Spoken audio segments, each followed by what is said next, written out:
Hey friends! Before we get into this week's episode, if you're in the Austin area, I would like to invite you to my upcoming socially distant outdoor yoga event, Yin Yoga and Healing Harp at Tree Garden.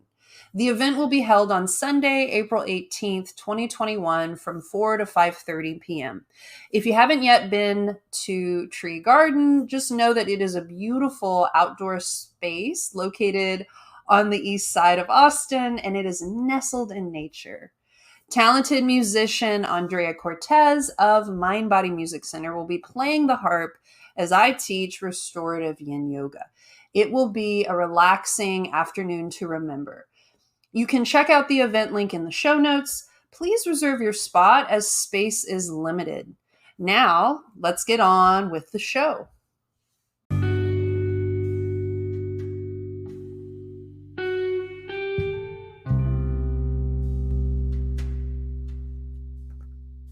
Welcome, friends, to the Yoga and Podcast. I'm your host, Ashley Weber, a yoga and Pilates teacher who is living and learning every day here in beautiful Austin, Texas. And I am just so very curious about all things yoga and if this is your first time joining us, well, welcome. This podcast is an invitation to open up the aperture to how we might view yoga. Is it possible that yoga is more than something that you do on a piece of rubber, but could it be infused into other areas of our lives? This show is also a celebration for the hardworking people in the mind-body community who are being of service and are contributing to the world in creative and innovative ways. Today, we will explore the subject of yoga and divination with yoga teacher, tarot, oracle card reader, and beautiful soul, Lauren Luther. She will share with us her approach to card reading to non-believers, and we'll also delve into some of the parallels between tarot cards and practicing yoga. Whether you're just beginning to pick up a tarot deck or a seasoned pro, this conversation takes a few twists and turns along the way, and I know there's something in it for everybody. That being said, let's sit back, relax, and enjoy the episode, y'all.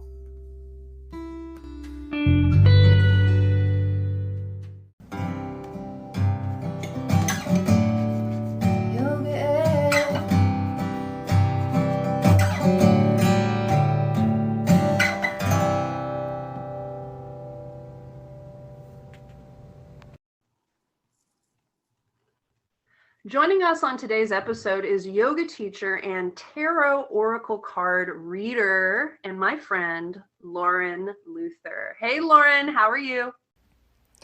I am doing great. Thank you so much for having me on the podcast. I'm super excited. Yeah, I'm so thrilled to have you on. I've had you read my cards before, and you're such an intuitive reader. You're an intuitive person, I know that. And I've just been blown away by your talent. And so today's about sharing this talent and how it relates to yoga. Would you care to introduce yourself just a little bit more? Tell me who you are, what you're about. Yeah, absolutely. So I think for this podcast, I'd love to introduce myself as a highly sensitive person, someone who feels things very deeply and feels a deep inner world and connection to spirit. So on top of that, I am a yoga teacher and I am a tarot and oracle card reader. So nice. Yeah. I feel you with the highly sensitive and the empathic person. And I told you earlier, for the first 30 years of my life, I didn't know that about myself. And I just thought I was an alien. And highly sensitive people need each other. It's a lens that you look through the world. And only 20% of us in the population roughly are that. So we're kind of a rare bird. So I'm glad to know you. Thank you. You too. So tell me more about how yoga practices show up in your own life. I do practice yoga every single day. It's what makes me feel like a human being most of the time. It helps me get into my body. I do live in my head a lot. And so whenever I practice yoga, I'm like, oh yeah, I remember the bottoms of my feet. Or, So it's a great way for me to get grounded. And yeah, I started practicing back in high school when I needed the most, probably. Started practicing at the rec center with my mom, and yeah, it just evolved into a daily practice at this point. And then actually, when I met you, I was working at a yoga studio at the front desk. And that's when I started to understand like how deep you can dive into the practice of yoga, the 8 limbs, the pranayama, the mudra, mantra, all of that was incorporated at that point. And I just fell in love. You know what? I have a very parallel experience. We both worked at Yoga, Rest in Peace Yoga, and that's where I finally learned that I was highly sensitive, empathic, and it was only through yoga is what, like you said, your lifeline. Yes, I agree that was my lifeline in like taking care of myself in that way for someone who's sensitive. So yeah, it was fate that we all met there, I think. That for sure. Yeah. So what is the difference between tarot cards and oracle cards? Good question. So tarot cards, they have been around since the Renaissance period, and they started out as a card game, actually. So I don't know if there was any divination going on back then. It's not known, but these cards kind of developed and it evolved into this deck that we use today, and it's all based on archetypes of everyday life. And it's always going to be the same 78 cards per deck. They can change here and there, but basically they're the same cards. So whenever you move over to oracle cards, there's a little bit more freedom. I would not necessarily more artistry, but more like liberty to impose messages on these cards and be able to use your intuition in a different way. So there's no real rules for oracle cards. They can be anything. And tarot is pretty standard. There's 78 and they mean similar things. And is it true that there's 78 archetypes, or are there, because there's larger arcana, greater arcana, lesser arcana? Would you care to like delve into that a little deeper? So 22 of the cards are the major arcana, and those are the archetype cards. So you've got like the emperor, you've got the high priestess, the death card, which everyone's always kind of about. And then you've also got these other cards. They're more like the suits. So you've got the wands, which is kind of fiery energy. You've got the swords, which is intellect. The pentacles is material. And then the cups is emotional. And so you've got those suits, and then each of the numbers means something different. Okay. And then I'm just going to ask you more because I'm personally just interested. The different suits, the swords, the pinnacles, the wands, the missing the last one. The cups, yeah. The cups. What is it? The pinnacles, they mean money, wealth. The cups mean emotions. Like, could you kind of categorize those? Yeah, that's right. So if you were thinking, I also kind of combine astrology and tarot together, and I think a lot of people are able to make that connection. So if you think like the fire signs are the passionate, the ones who are self-starters, that's going to be your wand energy. If you think like your water signs, your emotional beings, the sensitive people, Pisces, Scorpio and Cancer, that's going to be the cups. Representing the deep emotions, the human connections you make with others. When you go to the swords, that's your air signs. So Libra, Gemini, Aquarius represent. Yeah, so that's all about mental. And a lot of the sword cards can be kind of harsh because it is about like, for example, the 8 of Swords is about creating a mental prison for yourself, or the 4 of Swords, meaning you really need to take a step back and reassess your mental health. And then the Pentacles, yeah, you got that exactly right. It's all about material wealth, the physical world. That would be the earth sign over here. So nice. I'm biased. Exactly. So how did you start out on your journey of card reading? That's a great question, and I actually don't really remember.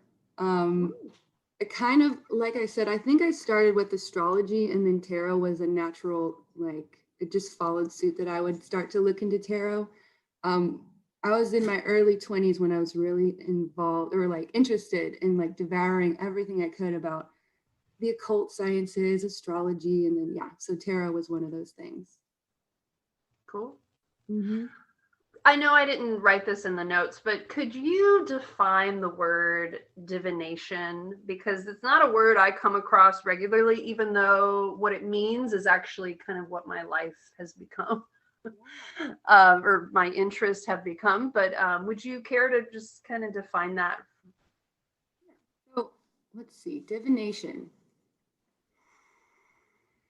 I think of it as like a connection with spirit, whatever that means for the person doing the divining, your higher self, your guides, your angels, God, all of these things. Um, Being able to use physical tools or just purely your own intuition to get messages and to connect and to be able to use those messages in your everyday life. Mm, I like that. I like that a lot. And I really resonate with that. I feel like I have been practicing that and didn't know the word until you brought it up the other day. So thank you. What are benefits that one can get from these tarot oracle readings? So I like to think of these readings as reminders about what you already know, what you already know to be true and that may be covered up. You use the word blind spot a lot, and I really like that. Being able to look at this card and be like, oh, yes, now I remember there's like this aspect of myself that I'm not dealing with, and that could be causing this kind of problem in my outer world. Mm-hmm. So, yeah, whenever I need a little bit of a inspiration boost to pick me up or just some clear guidance, if I'm tuned in, if I'm tapped into my intuition, I can sit down and I can kind of create an experience with, I think of it as my higher self. Create an experience with my higher self and get a little bit more information that I'm not seeing clearly, but I already know to be true in my heart. And I love that is a very empowering interpretation of use of the cards because you already know the stuff, you're just being reminded and it's connecting you. Because if you think about why we wouldn't be connected to our higher self, I mean, look out in the world. Like there's so much going on all the time. We're in this information age. It's easy to get overstimulated and to lose sight of the internal, whatever you call it, truth or your authenticity. And so it totally makes sense. Like you're using these cards as a tool to remember who you are. And I think that's empowering to note, because if we use the cards because we have no idea who we are and we're looking outside of us to find the answer, you're not going to find the answer. It doesn't work. I can attest to that. It definitely does not work if you're just like desperately seeking some kind of answer to your problem. You have to go out and you have to experience what you need to experience. And life, yeah, these cards aren't going to tell you everything. That's for sure.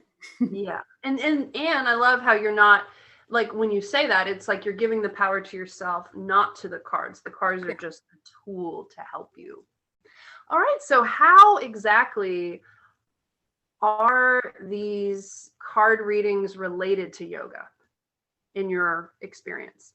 Yeah. So just some similarities between the two, I would say, is it's almost like a sacred ritual.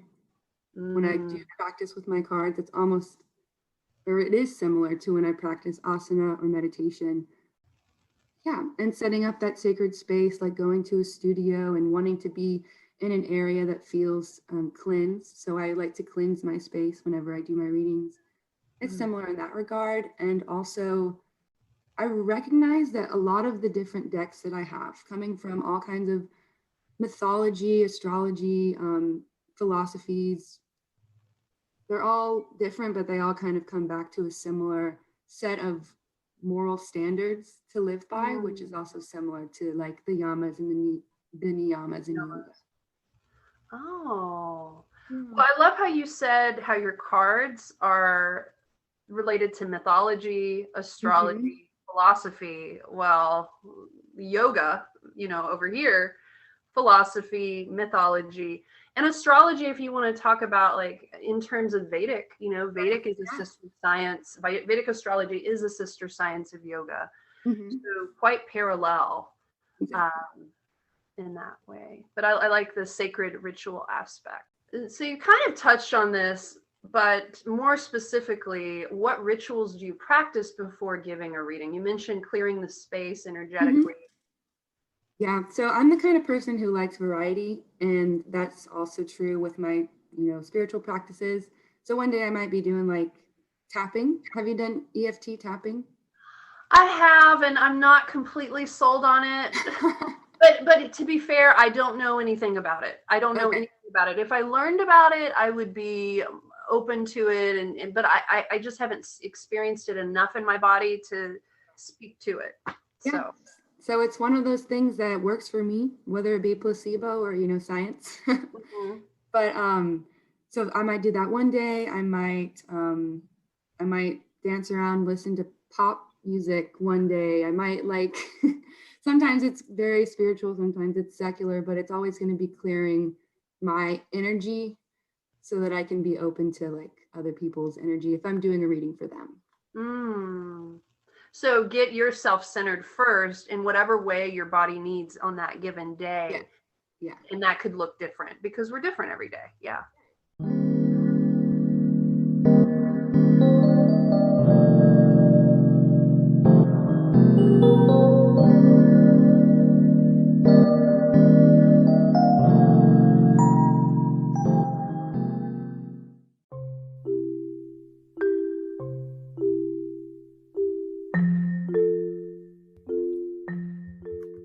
Somewhat recently, I got a tarot oracle card reading from my friend Lauren.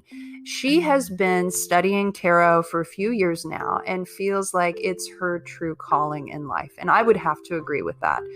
She is looking to gain more practice in reading for others. So she has generously offered to the first 22 listeners, that's you guys, pro bono tarot and oracle card readings. You can connect with Lauren in the show notes to take full advantage of this really nice offer.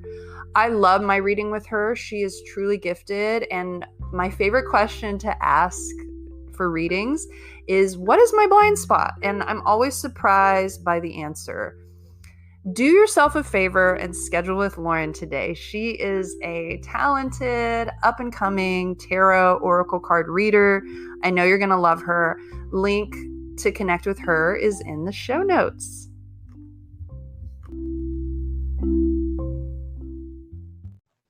How do you navigate reading to the skeptics or non-believers? If someone would come to me and wanted a reading, but they were skeptical about it, I think I would offer it as more of an entertainment experience and kind of just let them know that I too am a skeptic in some ways. I stay open to all possibilities.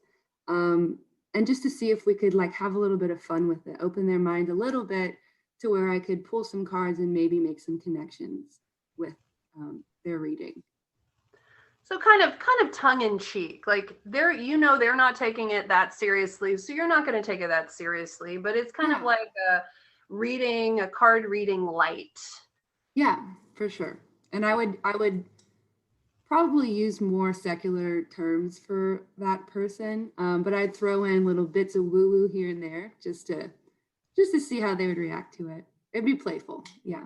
Have you had much of these readings? Because I know I happen to know you and where you live, and you live in a more rural area. Has it been an interesting transition from once being in liberal Austin to now a small Texas town? Absolutely. And I'm a new tarot reader, so I haven't been doing this for too long, but I would say about half of my readings that I've done have been for people who are skeptical, at least a little bit. And that does come from where I live currently, kind of outside of where New Age, I put quotations around that, spiritual beliefs aren't thought highly of necessarily. Let's The just Bible say Belt. you live in the Bible Belt area, Bible Belt, right? right. I mean, Exactly. yeah. So if people are open to it, then I am able to, I have surprised some people with, them being like, oh, how did you know that? It's like, oh, I didn't know that, but yeah, it's kind of here. And you've read my cards, and I can attest you are very intuitive, and so yeah, I mean, you definitely have a gift. So I could totally see people being like, wait, how did she know that? Yeah, for sure. There's a book called The Edison Gene. I don't know if you've heard of it, but there's a lot to this book. There's like so many, but I'll just say this one piece. There's like a tribe this scientist was going to see, and they would have a dream the night before when the scientist would come to the land, and they would just meet them at the same place at different times, because they would have these dreams. They're highly intuitive is the point I'm trying to make. And I mean, it's real. Like it is real. There is record of, these intuitive instances, in our lives. So why not cultivate it, right? Exactly. Yeah, like you were saying, in the busy world, it tends to shut off our intuition. So any way to connect with that, I think, is a good thing. So Lauren, what role does card reading for yourself play in your own life? I read for myself almost every day, probably. And I notice sometimes, it's like I usually will intuit also, like when I need to do a reading for myself. So whenever I'm doing it out of, a sense of desperation, or maybe I'm stressed out about something, I go and sit down and try to get some answers. Like I said earlier, it just doesn't work that way. So I'll have to go and I'll do yoga, and I'll talk to a friend, or go on a hike, or live my life, and then come back. And it's kind of also a tool for reflection for me. So I'm able to ask questions like, what was this experience meant for? Like, how is this experience related to my dharma? I'm a big life purpose person at the moment, so kind of relating to that, and just using it as a tool to go within and reflect on my life each and every day, or every couple of days. It's really helpful. I usually leave feeling quite inspired and empowered to be bolder and active in life. And I love how you're saying, when you don't force it, you don't rush it, there's not a desperation behind it, or you're not going to get anything if that energy is there with your cards. And how it's not exactly a magic 8-ball, like you shake it at any time and you get an answer. Like there's a certain amount of, I mean, it's connecting to the divine, so it's not an on-demand answer call center. All right, it's okay, there's appropriate times to use the cards when you're centered, you've already gone inward, and then there's not appropriate times. And I think that's really important to highlight, because there's a certain amount of respect you're highlighting that is essential for working with these cards. Okay, what advice do you give to those who would like to take a leap into card reading, such as myself? I'm asking selfishly, but not really sure where to begin. What are some resources that you recommend?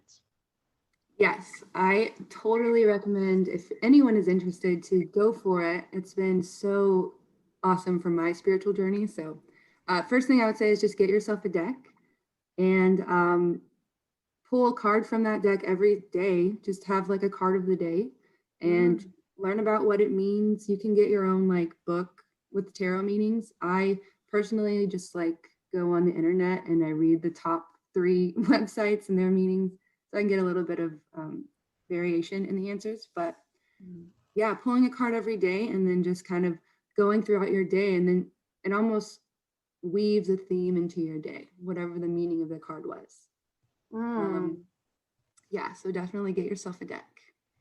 So it creates an awareness, and an idea, a focal point, and then you can start to maybe see it how that idea manifest throughout your day. Yeah. Oh, that's like a yoga class. Exactly. And it's one thing to like get the information, but it's the other thing to experience the feeling of whatever that idea or the archetype was that you pulled. You know, I've had experiences where I like hang out with friends during the full moon. This is before COVID, and like we'll pull a card, and it's almost like a slumber party vibe. Yeah, for sure. But you know what I find so funny is every now and then you get the card you don't want to get. You get that card where you're like, ooh, I don't want to work on myself today, but here's that card. Yeah. Is there a card like that for you in particular? I'm just curious. Yeah, absolutely. And it will be like the card that comes up the most often. And it's just like, oh my God, okay, I get it. Yeah, I would say that for me, it would be the Eight of Swords, at least for the past couple of years. I think I'm actually moving out of that energy, which is great. Good. Eight of Swords is all about self-limiting beliefs and being too critical of yourself. Oh, wow. Yeah. That's one. And the tarot.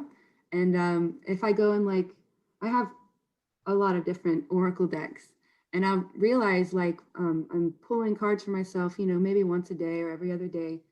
And I'm not even seeing like half of the deck because I'm getting the same cards because that's what I need. It's really weird. That's cool. I really like that. Yeah. So is it true that I've heard from people, I've heard a few things about getting your own deck. So if it's cold, if it's like cold to the touch, that's not a good deck for you. And then also you need to be gifted a deck of cards. You can't just buy it online or it's official. Is that an old wives' tale or? So in my experience, I have always bought my own decks. And in my experience, yeah, I get insights from the cards just as if someone had given them to me. I don't really subscribe to that belief, but I do understand why people, or if someone did give you a deck, why that energy would be like really positive every time you used it, because everyone likes getting gifts. So I get where it comes from. So it's more like if you happen to get a deck, it's going to have good vibes, and that's like a little bit sweeter than just. Yeah. I mean, that's the cherry on top of the sundae, if you will. I think that would be true. So yeah, in my opinion, the answer would be you can buy your own deck, and it will probably still work for you as long as you feel like empowered picking the deck that you think is cool. And then I found it empowering just buying myself a gift. So it's like a gift. Well, I mean, we're in the modern day. Yeah. You know, it's like here we are. We're not like, yeah. I mean, we being independent females, we can buy our own decks now. So I happen to love your YouTube channel that you recently started. What was that like for you to start your first YouTube channel? Or I don't know, I assume it's your first. And put your card readings out there for the world to see. So I'm a huge fan of YouTube. Like I love YouTube. I do too.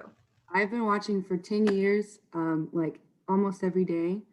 And I've always wanted to create a channel of my own, and I just never did it. It was always in the back of my mind to do it. So actually doing it and posting a video, which is a pick a card reading, which is like a general tarot card reading for like whoever watches it. Putting that out there was like a huge step for me. I was like so proud of putting my little thumbnail and my little intro music. I got off a free app on my iPhone. So it was awesome. It felt so good. And I'm excited to keep just creating content and seeing where it takes me. Yeah, I'm looking forward to see where you'll be a year from now with YouTube and in your work as a card reader. What are you curious about these days? And it could be related to tarot, oracle, or it could be just something totally just separate in your life that you're interested. I'm curious about, kind of related to tarot and astrology, is have you heard of human design? No, I don't know anything about it. Okay, it's like astrology on steroids a little bit. Ooh. It's like astrology and I Ching were combined by this dude, and I forget his name. And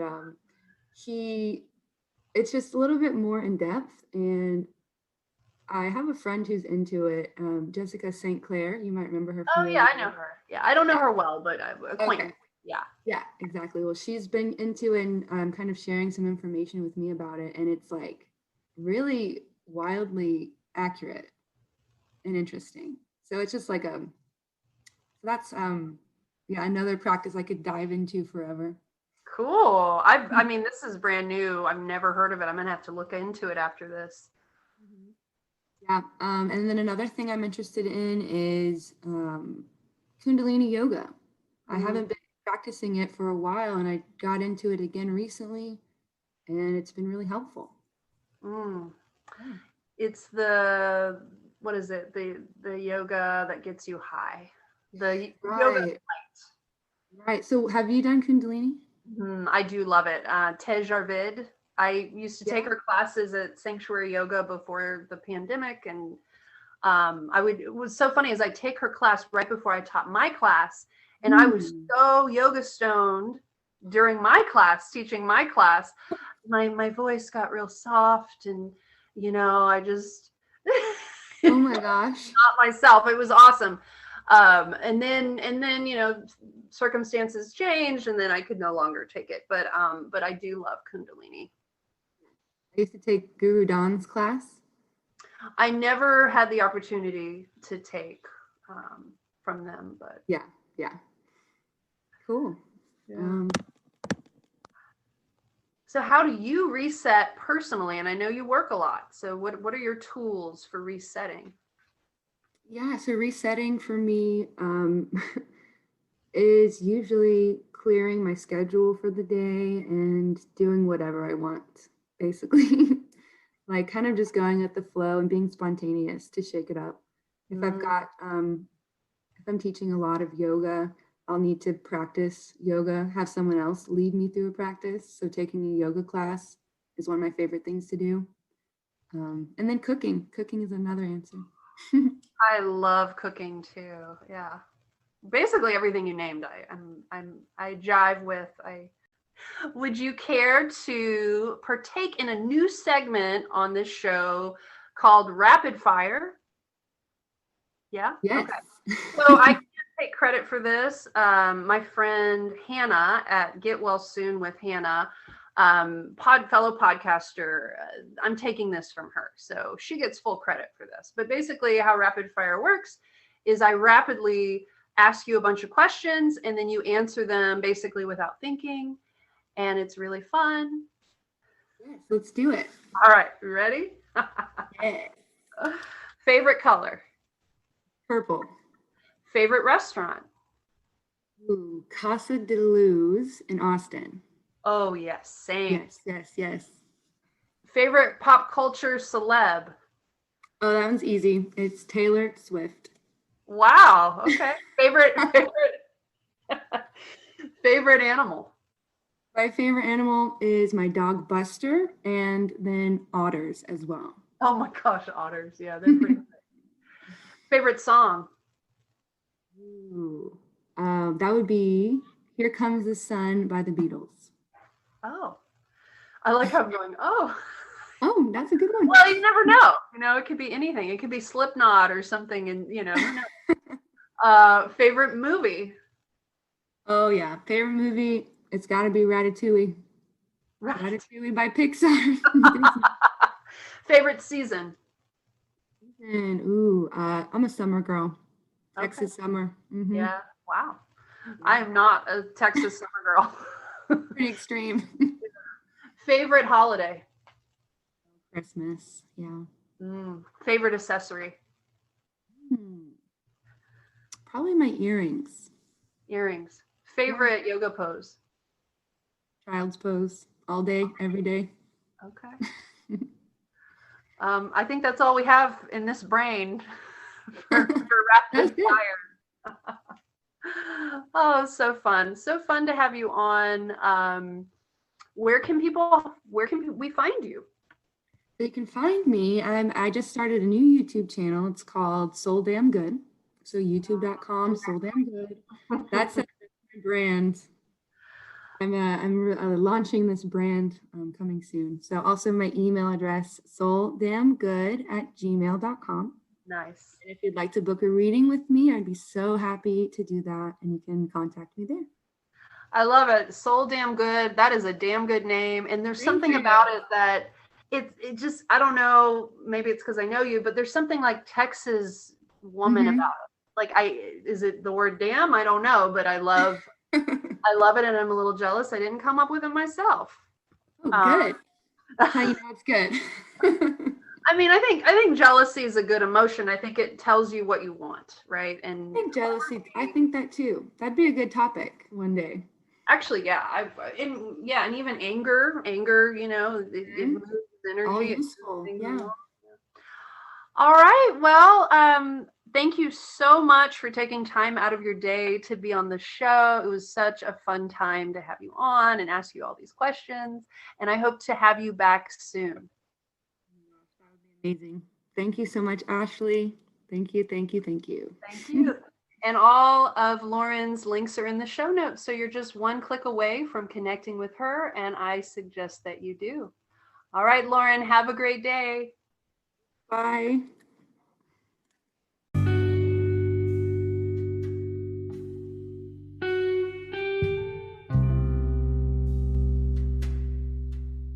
I hope you enjoyed today's episode about yoga and divination with the knowledgeable Lauren Luther. All of Lauren's links are in the show notes, so you're just one click away from connecting with her. And as mentioned earlier in this episode, she has generously offered a free reading to the first 22 listeners, and I highly recommend that you take advantage of that. It's a win-win-win. You can actively practice the art of receptivity, receiving this free reading while getting some clarity about your future. And she gets even more experience in practicing her craft. If you liked what you heard, please share the show with your friends. Word of mouth is the best way, the most organic way to stretch the show out to new listeners. Please consider joining our Yoga and Podcast Patreon. There are great member perks such as shout outs on the show, live virtual yin yoga taught by yours truly. We also send you podcast stickers and a love note in the mail when you sign up, and you can find out that info in the show notes too. If you would like to help the podcast, please leave us a glowing 5-star review on Apple Podcasts or wherever you listen to your podcast. Let us know if you would like to be on our show or if you have any specific topics or guest requests for future episodes. Our email is yogaandpodcast@gmail.com. The and is spelled out YOGAAND podcast@gmail.com. And please follow us on Instagram. Our handle is also Yoga and Podcast. The theme song is performed by Ali Holder. Sound engineering and mixing by Bentley the Cat. Guest booking and social media by Chloe the Kitty. Remember that this podcast is for absolutely everyone. If you are a human living on planet Earth, you might benefit from listening to Yoga and Podcast. See you next week.